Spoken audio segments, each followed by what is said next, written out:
R.E.M, Murmur, right now on States and Kingdoms. It's my new thing.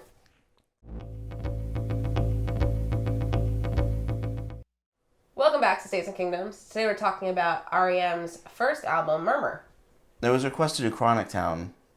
We will eventually, but we do things always out of order. We'll do their last album next. Right. No, I don't know what that'll be. It's in perfect order for us, and that's all that matters. So a little background, right? There's a little background, yeah. We grew up hearing R.E.M. and not really liking it. That's fair. That's fair.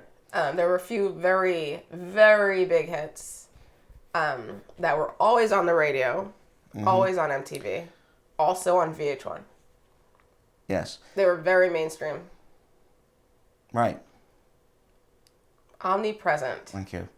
So, yeah, when I was a kid, just a little lad. Just a teeny wee boy. A teeny wee. When I was a teeny wee. One of the first videos that I really, really remember, was Losing My Religion. I hated that video. It's got a darkness to it. Well, sure, but as a kid, I was a little kid. I just hated that video. That was strike one, definitely. Yeah. And I didn't like the song, strike two. That was me in the corner. Anyway, no, I mean, really, it's funny because it's not funny. R.E.M.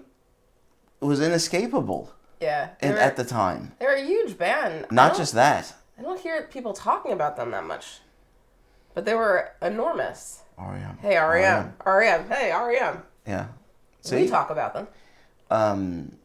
No, they were just inescapable. Everyone, basically, I don't know what the percentage, you could try to figure it out, of bands in the early 90s that were influenced by R.E.M., the percentage was extremely high. Yeah. And of course, like when Losing My Religion was such a big hit, I didn't listen to them, so I didn't go back and figure out where they started from and their whole thing. It was the easiest thing to do at the time. So it took a few years after for me to actually listen to their earlier albums and then really understand where they were coming from and their sound and how that sound basically turned into the sound of 90s alternative rock, indie rock. The thing about R.E.M. for me was I recognized ages ago how influential they were, but the problem was that they influenced bands that I really liked. Yeah. Their influence on Husker Du or Nirvana, or even the Replacements or whatever, or even the Pixies. Whatever influence they had on all these other bands in the 80s. Right. And even Pearl Jam, who is R.E.M. Yeah, Eddie Vedder is Michael Stipe. But even those bands, then they also had influences on bands that I just could not stand. Goo Goo Dolls. No, not even. I'm not going to say who, but Seven, Mary, 3. There were so many bands. I don't know. Fella. Kidding. Just so many bands that actually just sounded, like Michael Stipe clones. There were so many of them, and I really got sick of the sound. It really made it difficult for me to listen to R.E.M. live. Well, sure. They're totally R.E.M.y. But they're even Counting Crows and things like that, and you made me say it.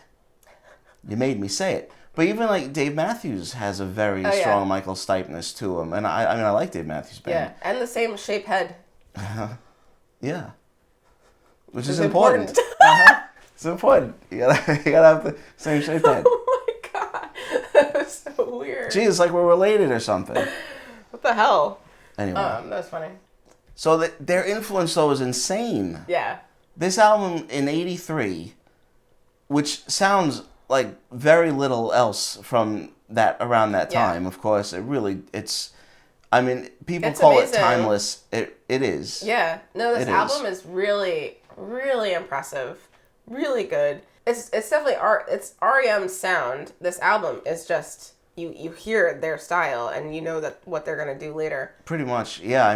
It's all there. It's got a really nice diverse sound though. This album just has, some really lovely soft songs, soft ballads, and Michael Stipe's voice is just rich and pleasing. He has this really like slow, subtle vibrato, and it's just like a really nice, rich voice. Yes. And he can like hold a note for a nice amount of time. Like the way he sings, he'll like lengthen out things, and it's just really really nice. Works really well. And then there's also more upbeat songs, and there's songs that have a little bit of that like kind of almost pounding like punk sound that go in the more Mission of Burma direction.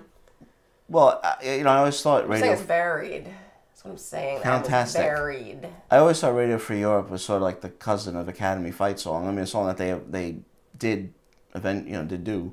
The thing about R.E.M. that's so interesting is the way they made this all new. The way they were kind of very folky, birdsy, which is the same thing. Right. But they made it all new, and really they reconnected so many people, young musicians, to all of that. Mm-hmm. I mean, they're like the foundation for the reconnection to past music. Yeah. They just laid this foundation, and honestly also a kind of a sensibility that you can just detect in like all of these other people, whether it's about lyrically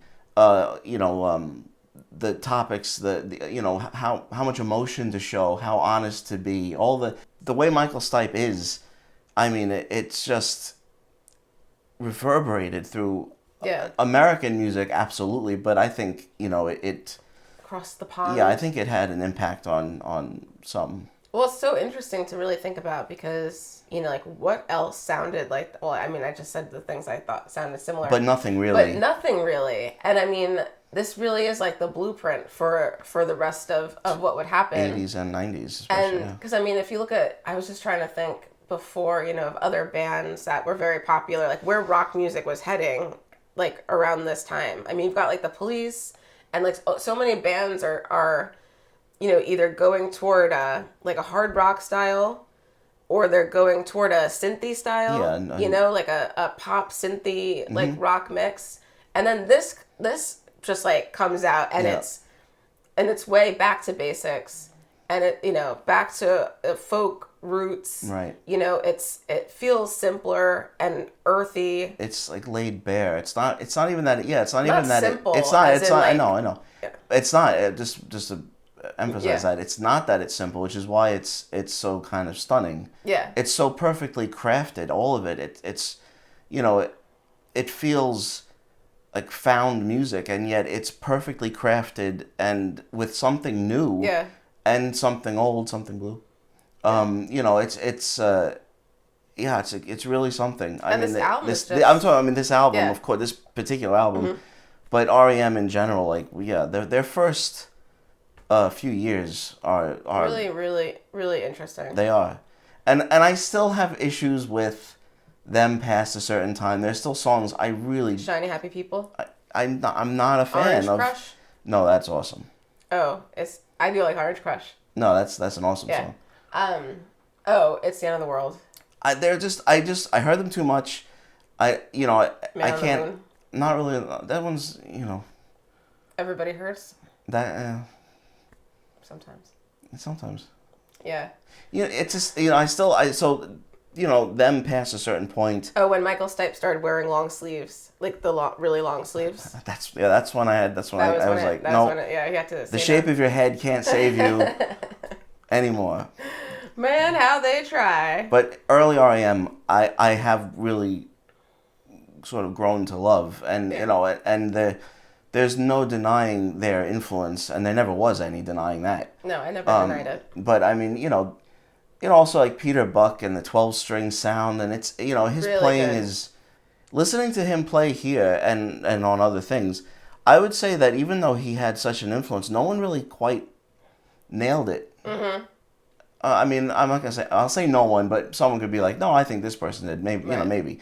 But as far as like the major like bands that even had that kind of sound, had a 12-string guitar in them. There's a lot. This album is you can just draw so much from this. Yeah. Even now, after it's been drawn from Overdrawn, as a matter of fact. Overdrawn. It is bankrupt. You can it still kind of serves the same purpose. It still can connect you to something old and you can carry it forward. Well, there's something about this particular album that feels like such a succinct collection of songs.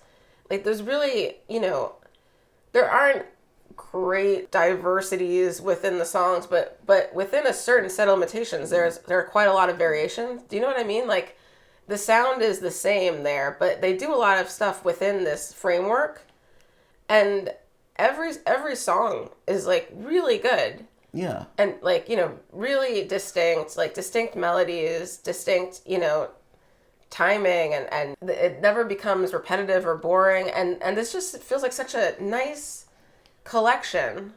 I know what you mean. What am I saying? But I don't have any idea no, I don't know what you mean. No, it's just just such a, especially for, a first album, it just feels so complete. It's just like a really nice, complete record with no low points. There's no songs on here that I'd be like, well, that they don't really need. I don't need that song. There are different aspects of their style in different songs that definitely make it never in any way like one note or anything. I mean, there's a lot in this. Yeah, there's just so many good songs on this record. I love Talk About the Passion. I think that's such a good song. Yeah. All of them. They're all really good. Perfect Circle, which sounds like 30 songs in the 90s, I think. No, really. I mean, the lineage is strong, and it's just very, very impressive. Mm-hmm. No, I mean, I think you could, at least as far as American music, you could claim this to be the most influential album of the 80s. Mm-hmm.